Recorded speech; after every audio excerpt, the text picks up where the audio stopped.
नूरपुर जिला प्रशासन तथा रेड क्रॉस सोसाइटी के तत्वाधान में फतेहपुर विधानसभा के तहत रहन में एकीकृत स्वास्थ्य शिविर का आयोजन किया गया, जिसका शुभारंभ विधायक भवानी सिंह पठानिया ने किया। इस मौके पर उपायुक्त doctor Nipun Jindal, SP police जिला नूरपुर अशोक रतन, एसडीएम विश्रुत भारती, मुख्य चिकित्सा अधिकारी डॉक्टर सुशील शर्मा विशेष रूप से उपस्थित हुए। स्वास्थ्य मेले में मेडिसिन, अस्थि रोग, नेत्र रोग, शिशु रोग तथा आयुष विभाग के अलावा अन्य विशेषज्ञ डॉक्टरों द्वारा 720 लोगों के स्वास्थ्य का चेकअप किया तथा निःशुल्क दवाइयां प्रदान की। इस मौके पर भवानी सिंह ने कहा कि प्रदेश सरकार लोगों को घर द्वार के नज़दीक बेहतर व आधुनिक स्वास्थ्य सेवाएं प्रदान करने के लिए प्रतिबद्धता से कार्य कर रही है। नूरपुर से विनय महाजन की रिपोर्ट, AMI न्यूज़, हिमाचल। जिला प्रशासन ने निपुण जिंदल जी की अध्यक्षता के अंदर ये आपका ज़िला रेड क्रॉस सोसाइटी ने इसका आयोजन किया है और इस आयोजन का एक फ़ायदा ये है कि ये इंटीग्रेटेड हेल्थ कैंप है और इसमें ना केवल टेस्टिंग, जो आपके ब्लड टेस्ट, जो पहली बार ये फैसिलिटी यहाँ पर इंट्रोड्यूस की गई, उसके अलावा बाकी जो आपके रूटीन चेकअप्स हैं, रेगुलर चेकअप्स हैं, उसके साथ डिसेबिलिटी सर्टिफिकेट की फैसिलिटी, उसके अलावा रेड क्रॉस के द्वारा मतलब जो वितरण इन्होंने किया है आपका व्हील चेयर्स का और बाकी इक्विपमेंट्स का,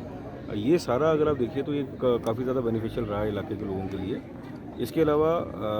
एक और जो मैं सफल आयोजन ये मानूंगा कि हमारी जो मातृशक्ति है, जो हमारे सेल्फ हेल्प ग्रुप हैं और सेल्फ हेल्प ग्रुप्स ने बड़ी मेहनत करके क्रॉप डाइवर्सिफिकेशन के बाद कोई तुलसी उगा रहा है, कोई तुलसी का अर्क निकाल रहा है, कोई साबुन बना रहा है, कोई अचार बना रहा है, उन सबको भी एक आज मौका यहाँ पे प्रदान किया गया अपने प्रोडक्ट्स को डिस्प्ले करने का। इससे उनका हौसला अफजाई तो होती है, साथ में उनके प्रोडक्ट की मार्केटिंग जो है वो भी हो जाती है और जब तक आप जो उत्पाद जो आप बना रहे हैं उसको बेचने का, उसको डिस्ट्रीब्यूट करने का अगर आप साधन ना ढूंढें तो ये इनिशिएटिव उतने ज़्यादा चलते नहीं। तो ये दोनों दृष्टि से, एक तो हेल्थ कैंप और दूसरा जो सेल्फ हेल्प ग्रुप्स की प्रोडक्ट मार्केटिंग, इन दोनों में मेरे हिसाब से बहुत ही ज़्यादा सफल आयोजन रहा है और इसके लिए पूरा का पूरा एडमिनिस्ट्रेशन, हमारे SDM साहब, हमारे DC साहब, ये सारे के सारे मतलब क्रेडिट सब उन्हीं को जाता है। कांगड़ा श्री निपुण जिंदल जी, SP पुलिस जिला नूरपुर श्री अशोक रतन जी, SDM फतेहपुर श्री विश्रुत भारती जी, CMO कांगड़ा श्री सुशील शर्मा जी और हमारे BCC अध्यक्ष कैप्टन जीत कुमार शर्मा जी, मंच पर बैठे सभी सम्मानित सदस्य और यहाँ पर मौजूद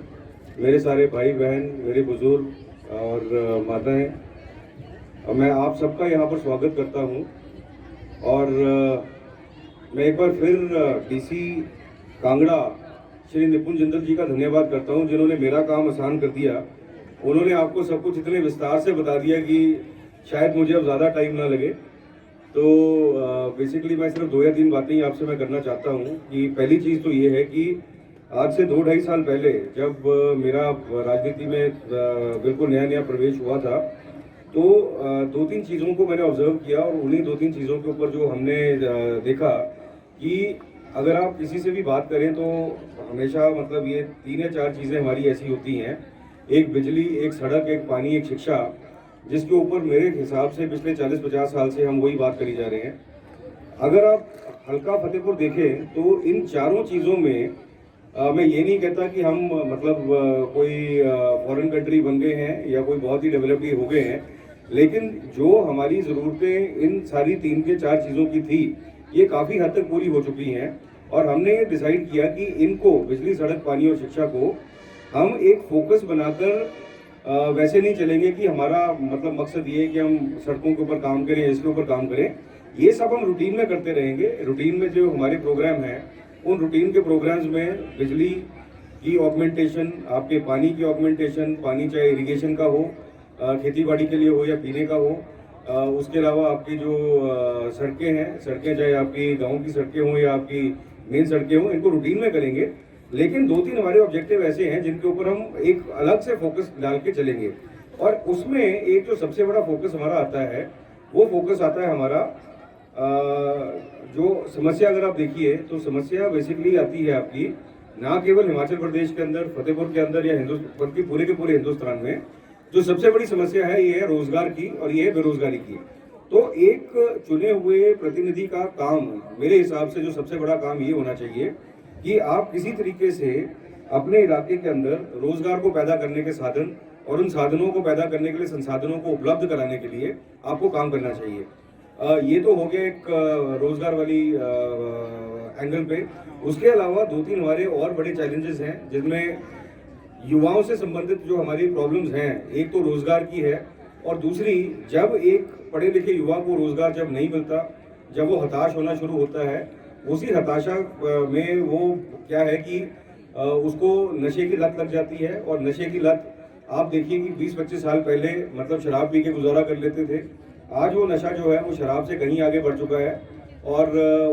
जो आप चिट्टे का प्रकोप जो एसपी साहब ने बताया, वो इस एरिया में पूरी तरीके से फैल चुका है। तो 2 समस्याएं हमारी प्रमुख हैं, एक रोजगार की और दूसरी चिट्टे की। इससे निपटने के लिए जो भी हमको कारगर कदम उठाने हैं वो हम उठाने की कोशिश करेंगे।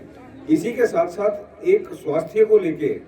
बहुत बड़ी हमारी चिंता है। और अगर मैं देखूं, मैं जो आपको बोल रहा हूं कि बिजली, सड़क, पानी, शिक्षा में हम हो सकता है 70-75% हम अपने टारगेट पे पहुंच गए हों, लेकिन स्वास्थ्य का क्षेत्र एक ऐसा क्षेत्र है जहां पर मैं आज भी मानता हूं कि हम लगभग 25 से 30 साल पीछे हैं। हमारे पास 2 सिविल हॉस्पिटल हैं, हमारे पास 2 प्राइमरी हेल्थ सेंटर है, हमारे पास एक कम्युनिटी हेल्थ सेंटर है, लेकिन इन पांचों के पांचों, और इसके अलावा हमारी डिस्पेंसरीज वगैरह, ये सारी की सारी जो है, इनका फिजिकल इंफ्रास्ट्रक्चर हमारा बड़ा अच्छा है। लेकिन जब भी हम किसी भी कारणवश के लिए, किसी भी मतलब कोई सीरियस बीमारी से या किसी एक्सीडेंट से ग्रस्त होकर अगर हम सिविल हॉस्पिटल पहुंचते हैं, तो सिविल हॉस्पिटल आज सिर्फ वो एक रेफरल यूनिट बन के रह गया है। वो सिर्फ आपको फर्स्ट एड दे सकते हैं। और इसका जो सबसे बड़ा कारण यही है कि हमारे पास स्पेशलिस्ट की मौजूदगी जो है, हमारे पास अभी तक फतेहपुर के अंदर नहीं है। तो स्वास्थ्य को एक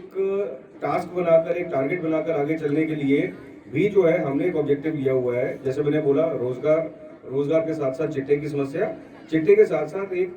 जो स्वास्थ्य और स्वास्थ्य संबंधी जो सुविधाएं हैं, इनको लेकर एक फोकस बनाकर हम चलेंगे। और इसी में मुझे बताते हुए बड़ी खुशी महसूस हो रही है कि हमारे माननीय मुख्यमंत्री ठाकुर सुखविंदर सिंह सुक्खू, उन्होंने क्या किया कि उन्होंने बोला कि हर कॉन्स्टिट्यूएंसी के अंदर हमको एक ना एक ऐसा हॉस्पिटल बनाना चाहिए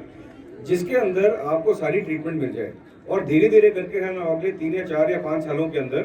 पूरी कॉन्स्टिट्यूएंसीज के अंदर 2-2, 3-3 ऐसे हॉस्पिटल बना देंगे जहां पर पूरी ट्रीटमेंट मिले और वो एक रेफरल यूनिट की तरह जो है वो सिर्फ बन के ना रह जाए। तो उसी सिलसिले में जो पहला हॉस्पिटल हमारा चयनित हुआ है वो है फतेहपुर का हॉस्पिटल। और 1 या 1.5 महीने के अंदर वहां पर 6 स्पेशलिस्ट जो है वो पोस्ट हो जाएंगे। अगर एक अस्पताल में आपके पास MD मेडिसिन आ जाता है, आपके पास गायनेकोलॉजिस्ट आ जाता है, आपके पास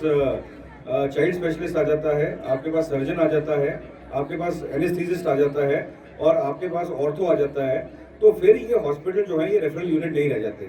नॉर्मली क्या होता है कि जहाँ पे भी एक हॉस्पिटल में 2 या 3 स्पेशलिस्ट आते हैं तो कोई ना कोई नेता उनको ट्रांसफर करके दूसरे हॉस्पिटल में पहुंचा देता है। इससे होता क्या है कि ना तो ट्रीटमेंट पहले हॉस्पिटल में हो सकती है और ना ही दूसरे में हो पाती है। क्योंकि अगर आप इसको देखिए, इसी एग्जाम्पल को, जिनसे हम पब्लिक के पास जा पाए और पब्लिक को बोल पाए कि जब तक ये चीजें नहीं आती हम इसका एक ऑल्टरनेटिव अरेंजमेंट कर रहे हैं। तो आज का ये जो इंटीग्रेटेड मेला है, ये इंटीग्रेटेड मेला बेसिकली एक स्टॉप गैप अरेंजमेंट है कि हमारी जो स्वास्थ्य संबंधी जरूरतें हैं, जिसके अंदर free checkups, free medicine, free doctor की कंसल्टेशन, अगर आप देखें तो जिस काम के लिए हमको नूरपुर जाना पड़ता है अपने विकलांगता सर्टिफिकेट के लिए, वो विकलांगता सर्टिफिकेशन का जो टीम है वो यहाँ पे आज पैनल यहीं पर आपके पास रैन के अंदर आया हुआ है। इसी के साथ साथ रोजगार की दृष्टि में जो हम कदम लेने की कोशिश कर रहे हैं, वो सारे के सारे हमारे सेल्फ हेल्प ग्रुप्स और जो वो प्रोडक्ट बना रहे हैं और प्रोडक्ट को बनाकर किस तरीके से वो सफलतापूर्वक मार्केट कर रहे हैं, ये हमारी बहनें और हमारी माताएं जो है वो इसी ग्राउंड में इसको डिस्प्ले कर रही हैं। तो कोशिश यही है कि किसी न किसी तरीके से स्वास्थ्य संबंधी सुविधाएं और रोजगार संबंधी जो हमारे इनिशिएटिव हैं उनको हम पब्लिक के पास लेके जाएं। और इसी प्रकार के जो कैंप हैं, जैसे आज रैन में लगा है, कोशिश करेंगे बाकी फतेहपुर के अंदर, दुबेटा के अंदर, रे के अंदर, राजा का तालाब के अंदर, बाकी एरियाज में भी जल्द से जल्द इनको पहुंचाया जाए, जिससे कि सरकार द्वारा प्रदान की हुई जो सुविधाएं हैं हर जन तक पहुंचे और उनका फायदा जो है हर व्यक्ति जो है उसको उठा पाए। इसी के साथ मैं आपसे यही निवेदन करूंगा कि डीसी साहब, एसपी साहब और बाकी सारी एडमिनिस्ट्रेशन मैं यहीं पे मौजूद हैं। कोई आधा पौना घंटा हम यहाँ पे रहेंगे। अगर आपकी कोई ऐसी समस्या है जिसका आपको लगता है कि समाधान अभी तक नहीं मिल पाया है, या कोई आपके पास कोई प्रपोजल है, या आपके कोई सुझाव है, कोई शिकायत है, तो हम यहीं पे स्टेज पे आपको मिल जाएंगे। तो आप ज़रूर, मतलब आपका स्वागत है। आप मतलब आपकी जो भी शिकायतें हैं, जो भी आपके सुझाव हैं, उनके लिए इसी के साथ साथ आपका यहाँ आने का बहुत बहुत धन्यवाद। विधायक फतेहपुर विधानसभा क्षेत्र श्री भवानी पठारिया जी, जिला प्रशासन के मेरे सहयोगी एसपी नूरपुर श्री अशोक रतन जी, chief medical officer doctor Sushil Sharma, sub divisional magistrate Fatehpur विश्व भारती जी, डिफरेंट डिपार्टमेंट से आए हुए यहाँ पर ऑफिसर्स, ऑफिशियल्स, यहाँ इस integrated medical red cross camp के जितने भी बेनिफिशियरीज, लाभार्थी यहाँ पर आए हैं, और मीडिया के बंधु, सबका आज इस integrated medical red cross camp में बहुत बहुत स्वागत करता हूँ। मैं खास तौर पर मैं धन्यवाद देना चाहूँगा माननीय विधायक महोदय का। उन्होंने अपने बिजी शेड्यूल से इस कैंप के लिए समय निकाला है, और सर की डायरेक्शन से ही ये कैंप यहाँ पर इस बार आज ऑर्गेनाइज किया गया है, क्योंकि सर का कहना था कि यहाँ पर जो सुविधाएं दी जानी हैं उनके लिए काफ़ी ज़्यादा जो बेनिफिशरीज हैं, लाभार्थी हैं, रहन और आसपास के क्षेत्र में रहेंगे, तो मैक्सिमाइज करने के लिए जो बेनिफिट्स यहाँ पे जिन उद्देश्य के साथ ये कैंप को ऑर्गेनाइज किया गया है, इसलिए ये रहन में आज इसको ऑर्गेनाइज किया गया है। ज़िला रेड क्रॉस सोसाइटी के बारे में पहले भी वक्ताओं ने काफ़ी बताया है, बच्चों ने भी बताया कि रेड क्रॉस सोसाइटी जो है वो उसका कब जो है स्टार्ट हुई, किस लक्ष्य से, किस उद्देश्य से उस रेड क्रॉस सोसाइटी को स्टार्ट किया गया। तो district red cross society Kangra भी जो काफ़ी कार्य है, चाहे वो पीड़ितों के को सहायता प्रदान करने के लिए हो, या बाकी जो एक सोशल कॉजेज हैं उनके लिए काफ़ी कार्य कर रही है। Financial assistance, ambulance services, blood donation camps, हमारा एक डी एडिक्शन सेंटर यहाँ पर नूरपुर के अंदर भी चल रहा है, physiotherapy unit, district rehabilitation centre, ये सारी गतिविधियाँ रेड क्रॉस के माध्यम से पिछले कई वर्षों से चली आ रही हैं, परंतु हमें लगा कि रेड क्रॉस को और ज़्यादा जो है प्रोएक्टिव रोल देने की आवश्यकता है, और उसको एक प्रोएक्टिव तरीके से जितनी भी और गतिविधियां हैं, चाहे वो सामाजिक है, चाहे वो पीड़ितों को लेकर है, उनको साथ में उनको जोड़ने के लिए जो प्रयास हैं जिला रेड क्रॉस सोसाइटी को करने चाहिए। तो मैं यहाँ सभी के इंफॉर्मेशन के लिए कुछ और जो हमने इनिशिएटिव्स लिए हैं डिस्ट्रिक्ट रेड क्रॉस सोसाइटी की तरफ से, उनके बारे में सभी को बताना चाहूँगा। हमने सबसे पहले जो ट्यूबरकुलोसिस क्षय रोग जो है, जिसपे नेशनल ट्यूबरकुलोसिस एलिमिनेशन प्रोग्राम के तहत आह्वान किया गया था कि सभी जो संस्थाएं इसके अंदर जुड़े, उसमें निक्षय किट्स और संवेदना किट्स हैं वो हेल्थ डिपार्टमेंट को प्रोवाइड की हैं। इससे डेफिनेटली हमारा जो एक इन्फेक्शियस जो डिजीज़ है ट्यूबरकुलोसिस क्षय रोग, उसकी आपस में जो एक ट्रांसमिशन है व्यक्ति से, जो एक पीड़ित व्यक्ति है स्वस्थ व्यक्ति तक, उसकी ट्रांसमिशन को रोकने में बहुत ज़्यादा जो है मदद मिलेगी। और ये जो किट्स हैं सीएमओ कांगड़ा और बाकी जो हेल्थ डिपार्टमेंट के जितने भी फंक्शनरीज हैं उनके माध्यम से टीबी पेशेंट्स को दी जा रही हैं। हमने यहाँ पे सेहत सेवा अभियान जिला कांगड़ा में शुरू किया है, जिसमें हमने ये पाया कि आशा वर्कर्स जो हैं और हमारी जो एएनएम्स हैं, प्राइमरीली जो एक प्रेग्नेंट और लैक्टेटिंग मदर्स हैं या फिर जो बच्चे हैं, उनकी केयर के लिए ज़्यादा जो कार्य करती हैं। तो एक जो बुजुर्ग हैं हमारे जो 60 वर्ष से ऊपर हैं जीरियाट्रिक केयर के लिए, तो उनके लिए कोई ऐसा फील्ड फुटप्रिंट हेल्थ डिपार्टमेंट के पास नहीं है। तो हमने ये पायलट के तौर पर 3 ब्लॉक्स के अंदर शुरू किया है, और इसकी जो इस समय ट्रेनिंग्स हैं हमारी सेहत सेवा मित्र के, उनकी भी रेड क्रॉस सोसाइटी के माध्यम से उसको हम संचालित कर रहे हैं। इसके अतिरिक्त हॉस्पिटल वेलफेयर सेक्शन जो है उसको रिवाइव किया गया है, और जितने भी हमारे हॉस्पिटल्स हैं